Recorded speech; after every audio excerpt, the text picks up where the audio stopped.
Hi friends. അപ്പോൾ ഇന്നത്തെ video നമ്മുടെ ഹെയർ നല്ല തിക്കായിട്ടും അതുപോലെ തന്നെ നല്ല നീളത്തിലും വളരാൻ വേണ്ടിയിട്ട് ഉള്ള കുറച്ച് അടിപൊളി ടിപ്സ് നിങ്ങൾക്ക് പറഞ്ഞുതരാൻ വേണ്ടിയിട്ടാണ്. അപ്പോൾ നമ്മുടെ മുടിയുടെ ആരോഗ്യം നമ്മൾ പുറമേ നിന്ന് മാത്രം നോക്കിയാൽ പോലെ ഉള്ളിൽ നിന്നും നോക്കണം. അപ്പോൾ അതിന് വേണ്ടിയിട്ട് കുറച്ച് കാര്യങ്ങൾ ശ്രദ്ധിക്കണം. അതെന്തൊക്കെയാണെന്ന് വെച്ചാൽ ആദ്യം തന്നെ നന്നായിട്ട് ഹൈഡ്രേറ്റഡ് ആയിട്ടിരിക്കണം. ഒരുപാട് വെള്ളം കുടിക്കണം. വെള്ളം കുടിക്കുന്നതും നമ്മുടെ മുടിയുടെ ഹെൽത്തും തമ്മിൽ ഒരുപാട് ബന്ധമുണ്ട്. നമ്മുടെ സ്കാൽപ്പൊക്കെ നല്ല ഹെൽത്തി ആയിട്ടിരിക്കണമെങ്കിൽ നന്നായിട്ട് വെള്ളം കുടിക്കണം. അതുപോലെ അത് വെള്ളം കുടിക്കുന്നത് കൊണ്ട് നമ്മുടെ ഹെയർ വളരാനും സഹായിക്കും. പിന്നെ അടുത്തൊരു കാര്യം എന്ന് പറഞ്ഞാൽ നമ്മൾ ഹെയർ വാഷ് ചെയ്യുന്ന കാര്യമാണ്. അപ്പം കുറേ പേര് പറഞ്ഞു കേട്ടിട്ടുണ്ട് ഹെയർ എല്ലാ ദിവസവും വാഷ് ചെയ്താൽ അത് ഹെയറിന് മോശമാണെന്ന്. അപ്പം അത് നമ്മൾ സീസൺ അനുസരിച്ച് വേണം ആ ഒരു കാര്യം ചെയ്യാൻ വേണ്ടിയിട്ട്. ഇപ്പം വേനൽക്കാലമാണെങ്കിൽ നമ്മൾ എല്ലാ ദിവസവും ഹെയർ വാഷ് ചെയ്യുന്നതാണ് നല്ലത്. എൻ്റെ ഒരു പേഴ്സണൽ എക്സ്പീരിയൻസിൽ ഞാൻ പറയുകയാണ്. ഞാനും അതുപോലെ ഹെയർ ഒരു ദിവസം 2 ദിവസമൊക്കെ വാഷ് ചെയ്യാതിരുന്നിട്ടുണ്ട്. പക്ഷേ അങ്ങനെ വാഷ് ചെയ്യാതിരിക്കുമ്പോൾ പ്രത്യേകിച്ച് ഒരു വേനൽക്കാലമൊക്കെ ആണെങ്കിൽ നമ്മുടെ സ്കാൽപ്പ് നന്നായിട്ട് ചൂടായിട്ട് ഹെയർ ഫോൾ ഉണ്ടാവാൻ ചാൻസ് ഉണ്ട്. അപ്പോൾ ഹെയർ ഫോൾ ഒക്കെ ഉള്ളവരാണെങ്കിൽ പ്രത്യേകിച്ച് വേനൽക്കാലത്തൊക്കെ നല്ല തണുത്ത വെള്ളത്തിൽ എല്ലാ ദിവസവും തന്നെ ഹെയർ വാഷ് ചെയ്യുന്നതാണ് നല്ലത്. അല്ലാത്ത സീസൺസിലൊക്കെ ഇപ്പോൾ നിങ്ങൾക്ക് ഹെയർ ഫോൾ ഒന്നും ഇല്ലെങ്കിൽ എപ്പോഴും വാഷ് ചെയ്യണമെന്നൊന്നുമില്ല. പിന്നെ ഓരോരുത്തരും അവരവരുടെ ഹെയർ ഫോളിനുള്ള റീസൺ അറിഞ്ഞിട്ട് വേണം അതിനെ ട്രീറ്റ് ചെയ്യാൻ വേണ്ടിയിട്ട്.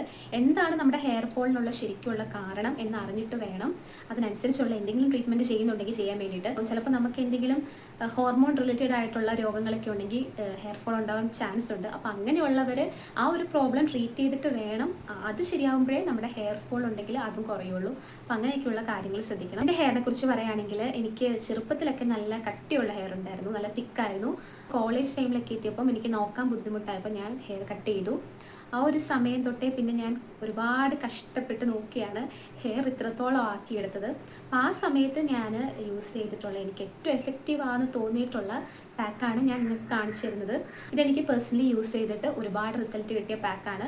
എൻ്റെ മുടി നല്ല ഹെയർ ലോസ് ഉണ്ടായിരുന്നു, അതൊക്കെ കുറഞ്ഞു. അതുപോലെ തന്നെ മുടി നല്ല കട്ടിയിലും വളരാൻ വേണ്ടി തുടങ്ങി. നമ്മുടെ മുടിക്ക് നീളം മാത്രം ഉണ്ടായിട്ട് കാര്യമില്ലല്ലോ. അപ്പോൾ നമ്മുടെ ഹെയറിന് നല്ല തിക്കായിട്ട് വളരാനും വേണ്ടിയിട്ട് സഹായിക്കുന്ന ഒരു പാക്കാണിത്.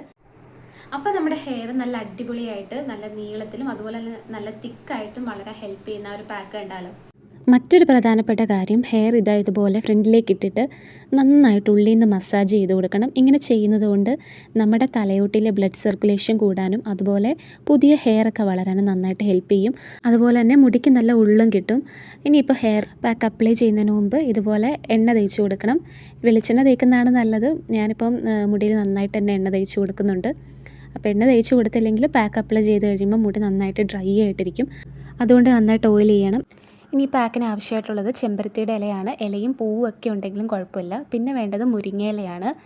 പിന്നെ വേണ്ടത് കറ്റാർ വാഴയാണ്. അത് ഞാനിവിടെ 2 എടുത്തിട്ടുണ്ട്. 2 തന്നെ വേണമെന്നില്ല, ഒരെണ്ണം ആണെങ്കിലും മതി. പിന്നെ ഈ ഇലകളൊക്കെ നന്നായിട്ടൊന്ന് വാഷ് ചെയ്ത് കൊടുക്കുക. നന്നായിട്ട് വാഷ് ചെയ്യുമ്പോൾ അതിലെന്തെങ്കിലും ചെളിയോ കാര്യങ്ങളൊക്കെ ഉണ്ടെങ്കിൽ അത് പൊയ്ക്കോളും.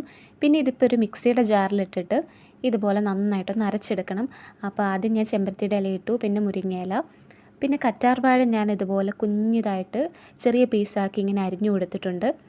ഇനി നമ്മളിത് അടിച്ചെടുക്കേണ്ടത് കഞ്ഞിവെള്ളത്തിലാണ്. കഞ്ഞിവെള്ളം തലേദിവസത്തെ കഞ്ഞിവെള്ളമാണെങ്കിൽ ഏറ്റവും നല്ലത്, അല്ലെങ്കിലും പ്രശ്നമില്ല. അപ്പം ഇതെല്ലാം കൂടി ഇട്ടിട്ട് ഈ കഞ്ഞിവെള്ളത്തിൽ നന്നായിട്ട് ഇതൊന്ന് അരച്ചെടുക്കണം. നിങ്ങൾക്ക് പാക്ക് തിക്കായിട്ടിരിക്കുന്ന ഇഷ്ടമെങ്കിൽ കുറച്ച് കഞ്ഞിവെള്ളം ഒഴിച്ചാൽ മതി. അപ്പം ഞാൻ അരച്ചെടുത്തപ്പോൾ എനിക്ക് ഇങ്ങനെ കിട്ടിയിട്ടുണ്ട്. എനിക്ക് അധികം തിക്കും അല്ല അതുപോലെ ലൂസും അല്ലാത്ത രീതിയിലാണ് ഇഷ്ടം. അപ്പം ഞാൻ അതിനനുസരിച്ചാണ് അരച്ചെടുത്തത്. എന്നിട്ട് ഇനി മുടി അതുപോലെ 2ആയിട്ട് ഇട്ടിട്ട് കുറച്ച് പാർട്ടീഷനായിട്ട് എടുത്തിട്ട് ഇതുപോലെ ഒന്ന് നന്നായിട്ട് അപ്ലൈ ചെയ്ത് കൊടുക്കുക. അപ്ലൈ ചെയ്ത് കൊടുക്കുമ്പോൾ സ്കാൽപ്പിൽ നന്നായിട്ട് എത്താൻ വേണ്ടി നോക്കണം. ഉള്ളിലേക്കൊക്കെ നന്നായിട്ട് അപ്ലൈ ചെയ്ത് കൊടുക്കണം. ചെമ്പരത്തിയുടെ ഇലയൊക്കെ ഉള്ളതുകൊണ്ട് ഹെയറിന് നല്ലൊരു തണുപ്പ് ഫീൽ ചെയ്യുന്നുണ്ട്. അതുപോലെ നമ്മുടെ ഹെയർ ഗ്രോത്തിനെ ഏറ്റവും പ്രൊമോട്ട് ചെയ്യുന്നൊരു കാര്യമാണ് ഈ ചെമ്പരത്തി ഇല എന്ന് പറയുന്നത്. മുരിങ്ങയുടെ ഇലയിൽ പിന്നെ ഒരുപാട് വിറ്റമിൻസ്, മിനറൽസ് അതുപോലെ പ്രോട്ടീൻസ് ഉണ്ട്. അത് നമ്മുടെ ഹെയറിൻ്റെ റൂട്ട് തൊട്ടേ നന്നായിട്ട് സ്ട്രെങ്ത് നൽകി വളരാൻ വേണ്ടി സഹായിക്കുന്നുണ്ട്. അപ്പോൾ ഞാൻ ഹെയറൊക്കെ വാഷ് ചെയ്തു.